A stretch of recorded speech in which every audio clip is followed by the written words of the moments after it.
Today, I received two emails from Dummy1 and Dunny2, both telling me that their uncle is in need of a personal assistant and to view here. So, I went and clicked on the website, and oh! Hiring a personal assistant. How nice. $500. Score! So I went onto this site. As you can see, they'll open doors for you. And there's just a simple little submission with a bunch of really personal information on there. So I decided I'm going to mess with them a little bit.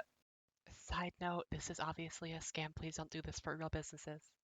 Since there's no CAPTCHA, first I did a fake submission and watched the network traffic for any post requests going through.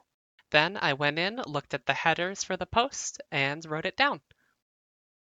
Now that we have all the information we need, we can get onto the coding. First, I wrote a small method that would take in a file name, open it up, and then generate a small list based on all of the lines in the file. Then I wrote another method that will take in a list of letters and randomly generate a new word based on that list of letters between size 1 and 2. Then once I had those ready, I wrote a little boilerplate importing the requests library as well as time and random. Then I created a number of lists based on different file names that I had.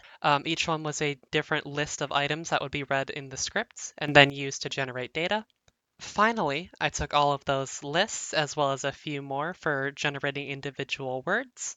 I set a constant first name, last name, and email since those three are repeated throughout the process. I have it generating emails based on my university's email generating system. Finally, I specified the URL to post all of the requests to, and I specified each value based on our original post request. Then, once all that was done, I printed off all of the values just to make sure everything was working, and I sent a post request to the specified URL. Under that, you can see we just throw out all the exceptions, because just like my family, they like to throw away their mistakes.